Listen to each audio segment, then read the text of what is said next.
between 1975 and 1981. The doubts about the biological origins can contact with the grandmothers of the May Square and do a DNA test. Up to this day, there are exactly 133 grandchildren that were recovered.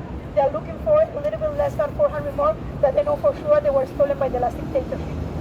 So all these 153 grandchildren, they were recovered since the end of the last dictatorship till now. The last one was recovered 2 months ago.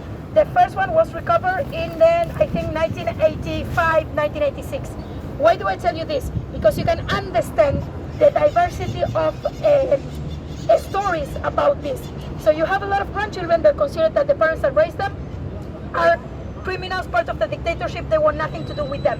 But you also will find a lot of grandchildren that consider that the parents that raised them, they consider that they were not specifically guilty because maybe they didn't know where the baby was coming from.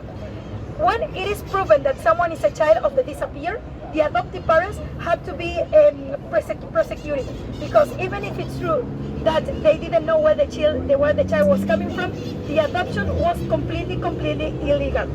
What started to happen is that after 2010, more people in their 40s started to search for their real identity, maybe because their adoptive parents were no longer alive and they didn't want them to be prosecuted. Was this clear? Because it's quite complex and it's really present. Well, 1978, all of this was going on. Argentina organized the Football World Cup. There were a lot of people around the world that already knew about what was happening, of course, because mothers and other human rights organizations started to protest all around the world about what was happening over here. And in fact, for example, there was this Dutch player, I always mispronounce it, but it's Cruyff, that he did not come to the World Cup, even apparently he was like the best player in the Netherlands at the time, because he wanted to protest against the human rights violation that was happening over here. A lot of journalists of all around the world came here to cover the World Cup, and there was a Dutch and a French journalist that they actually interviewed the mothers of the May Square.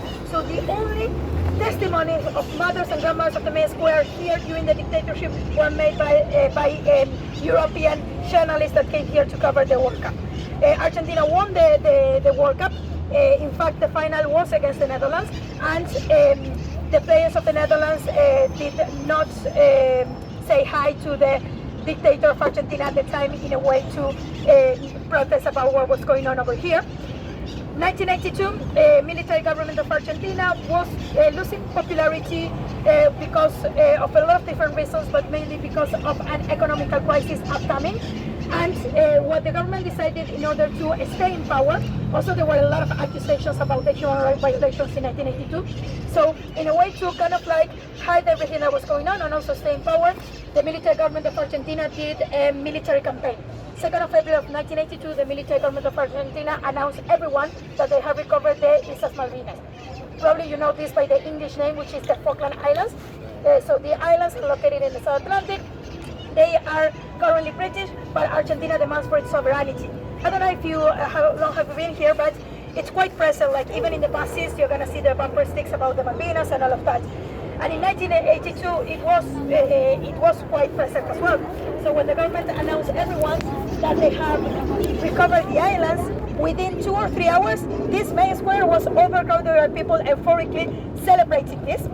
That military campaign led to a war that lasted 74 days.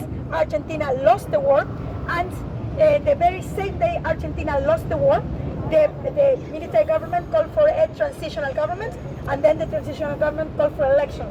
So the decisive turning point for the military government to call for elections was the loss of the Malvinas War. And 10 of December, in fact, today is 30th of October, no? Today is the anniversary, 30th of October 1983, it was the election day. So, and 10 of December, there was the assumption of the president, yeah? So, this president called Alfonsín, he created a commission to investigate the crimes against humanity the dictatorship committed. Based on that investigation, they did a trial in 1985. Has any of you seen a movie that was last year called Argentina 1985? No? It's in Amazon Prime if you want to see it, because it was produced by Amazon. Won the Golden Globe. We were hoping to win the Oscar, but it was nominated. It did not win the Oscar. If you're interested about this, the movie Argentina 1985 is not specifically about the dictatorship.